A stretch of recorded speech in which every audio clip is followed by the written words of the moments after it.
2 টাকায় মিলছে স্কুটি। কি অবাক হচ্ছেন? জরুরি কোনো কাজে যেতে কিংবা মন ভালো করতে অথবা বন্ধুসহ মনের আনন্দে ঘুরে বেড়াতে পারবেন আপনিও।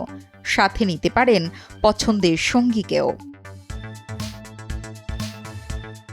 ইজি বাইক ও অটোরিকশার যানজটে যেখানে অস্বস্তিতে নাকাল নগরবাসী, সেখানে শহর জীবনের স্বস্তি ফেরাতে রংপুরের বিকন মোড়ে রংপুর স্কুট লিমিটেডের দারুণ উদ্যোগ প্রশংসা কুড়াচ্ছে ব্যাপকভাবে।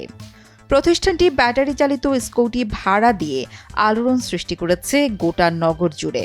রংপুর সিটির মধ্যে অনেক জায়গায় ঘুরতে পারবো আর কি, লাইক ফ্রেন্ডের সাথে মজা করতে পারবো, ঘুরে আর কি এই আশেপাশে আর কি, মানে একটু ঘোরার জন্য আর কি নেওয়া হয় আর কি। অ্যাকচুয়ালি আমার কোনো কারণে দাম রিজনেবল আছে আর কি, মানে মিনিটে যে 2 টাকা দিচ্ছে এরা সস্তা মনে হচ্ছে। হ্যাঁ, অনেক মজা আছে। স্পিডটা লাইক 30 আপ যেহেতু করতেছে না, এটা অনেক মানে আমাদের সেফটির জন্য আর কি 30 আপ করতেছে না, 28 স্পিড মেবি হাইয়েস্ট স্পিড আমাদের এই যে বাইক, ইলেকট্রিক বাইকার মোটামুটি ভালো আসছে। হ্যাঁ, এখানে সব কিছুই কম আছে। আবার হচ্ছে মানে বাইকটা নিলে এখানে সেফটির জন্য হেলমেট দেওয়া হয়, হেলমেট আছে।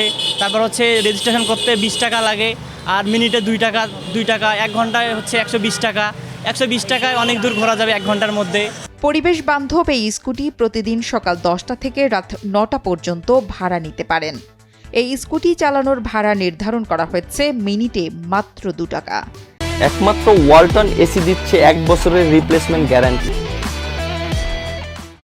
সাধারণের নিরাপত্তার বিষয়টা বিবেচনা করে রাখা হচ্ছে স্পিডের লিমিট। তবে শিক্ষার্থীদের কাছে জনপ্রিয়তা বাড়ছে এই স্কুটির, সাথে সন্তুষ্টি প্রকাশ করছেন স্থানীয়রাও। স্কুট এই বাইকটা মোটামুটি বেশ আরামদায়ক এবং পরিবেশ বান্ধব।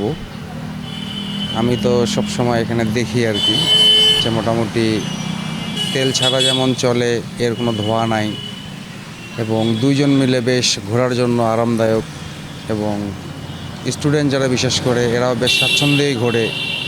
মোটামুটি সব সময় দেখা যায় যে এখানে স্টুডেন্টরা আছেই।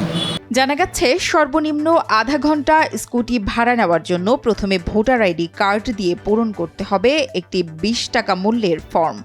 মিনিট প্রতি গ্রাহকদের গুনতে হবে 2 টাকা করে। তবে ভালো সাড়া পেলে নগরীতে বেশ কয়েকটি পয়েন্টে এই সার্ভিস চালু করার ইচ্ছের কথা জানান প্রতিষ্ঠান প্রধান। স্কুট রংপুর থেকে বাইক নিতে গেলে শুরুতে হচ্ছে রেজিস্ট্রেশন করতে হবে। রেজিস্ট্রেশন করতে এনআইডি কার্ডের নাম্বার, জন্ম নিবন্ধন নাম্বার বা পাসপোর্ট নাম্বার হইলেই হয়। আর রেজিস্ট্রেশন ফি আমরা 20 টাকা করে নিচ্ছি। এরপরে হচ্ছে মিনিমাম আধা ঘন্টার জন্য এবং ম্যাক্সিমাম 2 ঘন্টা বা তার বেশি নিতে পারবে আর কি। আর আমাদের চার্জটা হচ্ছে 2 টাকা মিনিট। আলহামদুলিল্লাহ আমরা ব্যাপক সাড়া পাচ্ছি। আমাদের কাছে সবথেকে বেশি কাস্টমার বেশিরভাগই হচ্ছে স্টুডেন্টদের সাড়া আমরা বেশি পাচ্ছি। রংপুরের ভিতরে আমরাই প্রথম স্কুট নিয়ে আসছি, আর আমাদের ভবিষ্যৎ পরিকল্পনা হচ্ছে আমরা আরও বুথ বাড়ানোর চিন্তাভাবনা করতেছি এবং বাইক বাড়ানোর চিন্তাভাবনা করতেছি। আইসিটি বিভাগের আইডিয়া প্রকল্পের আওতায় ব্যাটারি চালিত এই স্কুটিগুলো ঘন্টায় সর্বোচ্চ 35 কিলোমিটার গতিতে ছুটতে পারে। এক চার্জে চলবে 70 কিলোমিটার পর্যন্ত। তবে মজার ব্যাপার হলো, চার্জ শেষ হলেও চালানো যাবে প্যাডেল দিয়ে। নুসরাত জাহান কলি, কালের কণ্ঠ।